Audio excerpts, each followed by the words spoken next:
Hey, it's Techawrym, it's me, Spider. Come to this video. I am turning 4 Minecraft mobs, hostile ones, into different things. The 4 I got were hoglins, and then I got a phantom, a guardian, and the last one was a creeper. First one, I turned it into a first off, I turned the hoglin into a Techawrym host one. Then second one, well, the phantom, I turned into a amphitheater type dragon. That's spelled Amphitheater.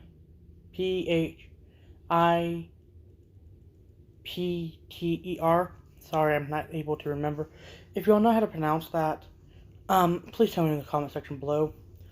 Third one, Guardian, I had an odd number of mechs, so I decided to throw that in there to even it out. So I did that, and I really liked that design. And the fourth one, the Creeper, I just turned into some type of lizard. Well, I hope you all enjoyed this video. Roll intro, and let's get into this video. Let's go!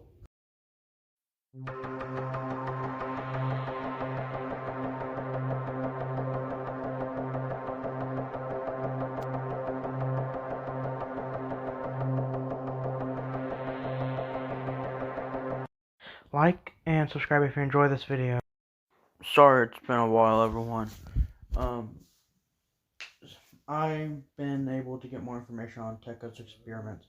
Only one file, but this file was incredibly important. It's one of his most brutal creatures. This is a creature from the video game Minecraft, but it's taken from another world that is basically Minecraft in real life. You can craft objects and stuff like that. People have those powers are known as crafters or whatever. But in that world as well, there are some people that don't have those abilities. Those are known as just humans. The difference is that the crafters can make anything they want. They can use blocks, they can use metal, they can punch hard. But they can even travel other dimensions, but regular humans can't. I actually managed to make him friends with the overseer of that world. And thanks to that, he gave me some information on the hoglin. Hoglins are creatures that can be found in the nether in that world. They're very huge pigs, but more or less boars. These creatures are very, very aggressive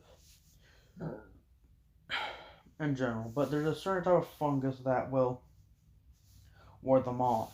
But due to the Techawrym parasite that was combined with a hoglin that Tekka took, he managed to have the Techawrym take over a good chunk of its mouth, which basically where its tusks are.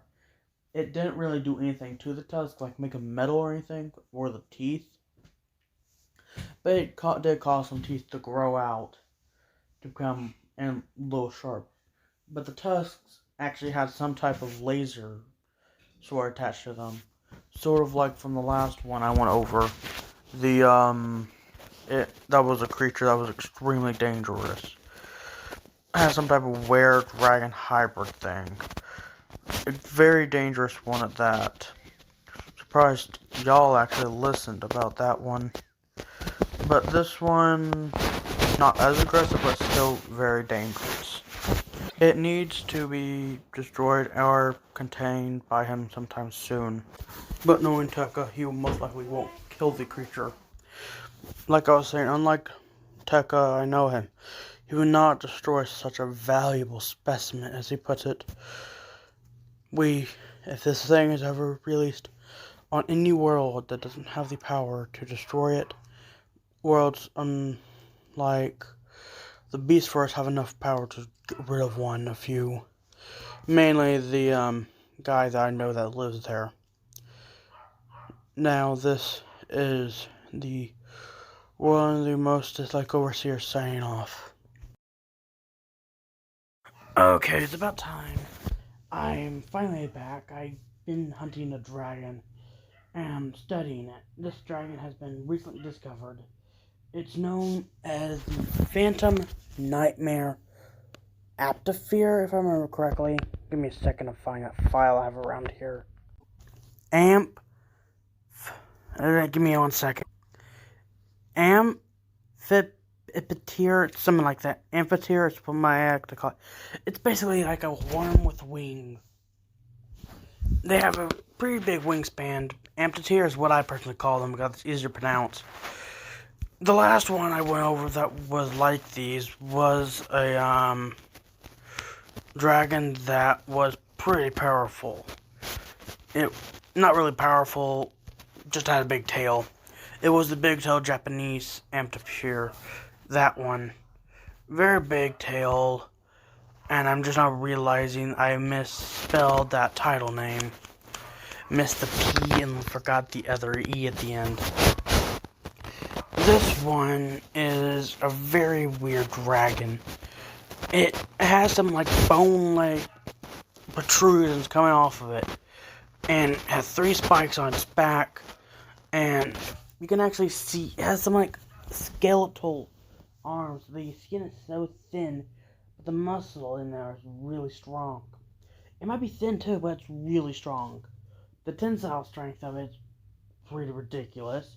It's enough to bend a solid block of tungsten. But the wingspan of it is around 50 feet, and this thing's whole body length is actually around 30 feet. From the tip of the head to the tail. Its wings are something like shredded because of, I don't really know why, maybe they got into so many fights, but these creatures are mostly nighttime hunters. They can actually breathe a mist that looks like pure darkness, but when hailed, it makes you feel your worst nightmare. And for like several days afterwards, you will not be able to sleep because of insomnia caused by the dark, caused by that. It also causes you to hallucinate them. You might actually end up hurting yourself by trying to swat them away because these might appear smaller. And you accidentally might have a knife on you, try to stab one. But in reality, it's like an after moment. Like, let's say you swat your hand at one and then go up to stab it.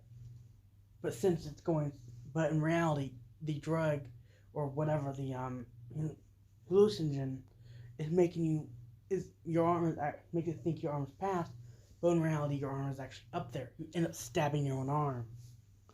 Those only last for like 5 days afterwards. You can sleep while that is, but you have to be rendered unconscious using some external thing like laughing gas or sleeping gas. It's a little difficult, but these things look pure nightmares. They have blue wings and a dark blue body and green eyes, so it's a pretty interesting sight. But they look friendly, but they're very vicious. They have a spiked tail that makes it even more deadly. I'm hoping I can do more dragons over this somehow. My brother has something he discovered too. You'll see that in a moment. Okay, I just want to say the reason I'm making this video is because I need to even out some things. And if I just made a video over one character, it would have thrown everything off. So I need to do something about it. So I decided to go in and find 4 topics that need to be evened out. I did that and it turned out pretty well. Another thing that got me to use Minecraft mobs was actually a post from Popcross's video coming out tomorrow. He's turning Minecraft mobs into something I think dragons because of the Phantom design. I got that idea to turn the Phantom into a type of dragon. I really like it. Now let's continue with this video. Let's go. Hey, it's me, Striker. I just made a new Mech. The thing took me a few months, so I decided to make an audio file just for itself. Yeah, sorry. Not feeling too well because I pull 3 all-nighters like 3 times a week just to get the thing done. That took about a month. So, yeah, now I'm going to be sleeping like a rack for the next few days.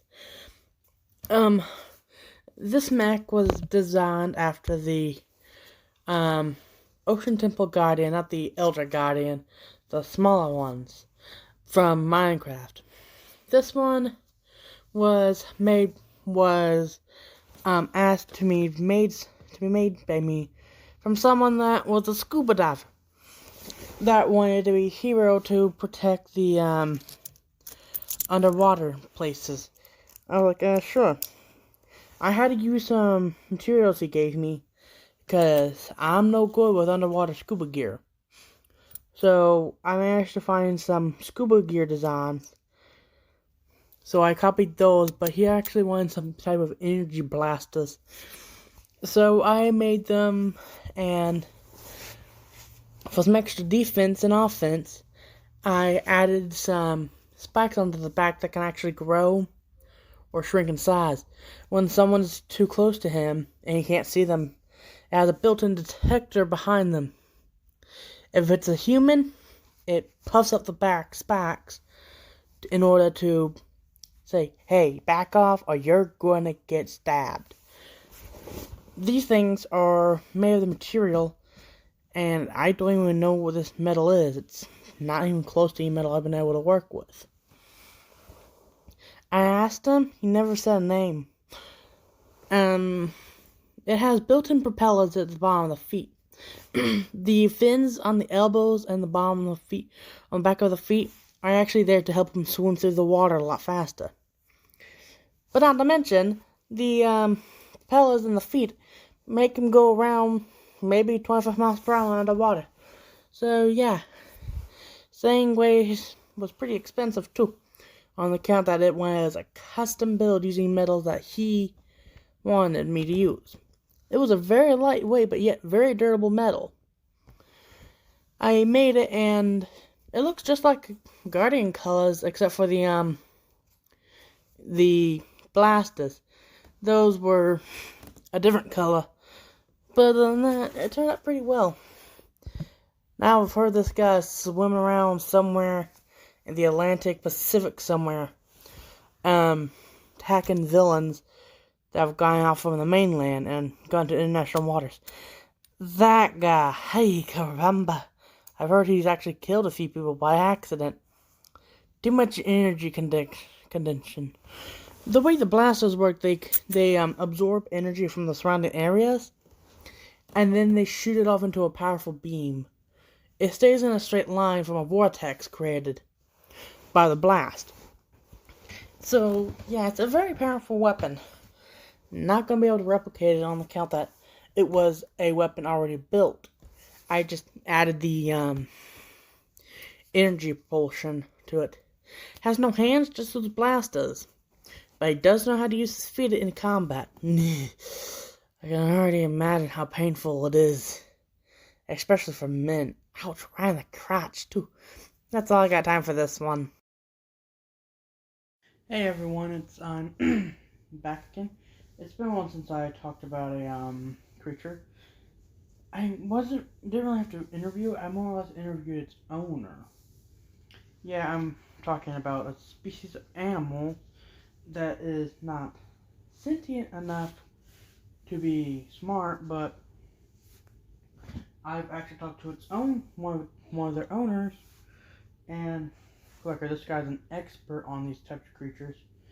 They're known simply as one creature name and one common name. The creature name being creeping combustion horned lizard, or combustion lizard for short. This guy told me that these lizards are usually found in the wild are kind of hostile. They are very aggressive hunters. They have pretty sharp claws and all that, so they can easily hunt down their food. For the record, they are usually a horned lizard, It's about this. It can fit in your hand, but these are about the size of your arm. They showed me one of the bigger ones, which could go from stretching head to my tip of my middle finger, and the tail actually reached halfway up my elbow. And he also pointed out on the tail is actually a biological fuse. This thing actually has some type of biological combustible material in their body. Hence the name Combustion, Horned Lizard. The reason why it gets the creepy name is because it's a very creepy looking one because of its face. Its face reminds me of a creeper from Minecraft. But that also explains their explosive capabilities. They do actually explode, like from that fuse I just told y'all about. It causes them, when threatened, like let's say a predator is coming after them, and they're like backed into a corner and like it's a thin wall. They are smart enough to how to get around it. So they light up the fuse by putting some body heat back there. And the fuse is actually lit by a spark. It's a 3-second timer. Once that goes out, a limb explodes. The creature is able to choose which limb. It's mostly the tail, it's never the full body. Now that, on the other hand, only happens after, let's say, the thing is about to be eaten for short. It blows itself to smithereens, setting it everywhere, and either killing it or severely damaging the other creature. The thing weighs about a pound each, but can eat double, closer to 5 times its own body weight. The thing is pretty hefty and also pretty bulky for a creature of its type. There's some other creatures very similar to it as well. Might go into those a few more, but that's all I got for over today. The guy was really nice and that was a really cool creature. Well, bye-bye. Well, that's all I got time for today's video. Until next time, subscribe to Adrian Just Backstorming or Do You Want to Alliance? Goodbye and peace out.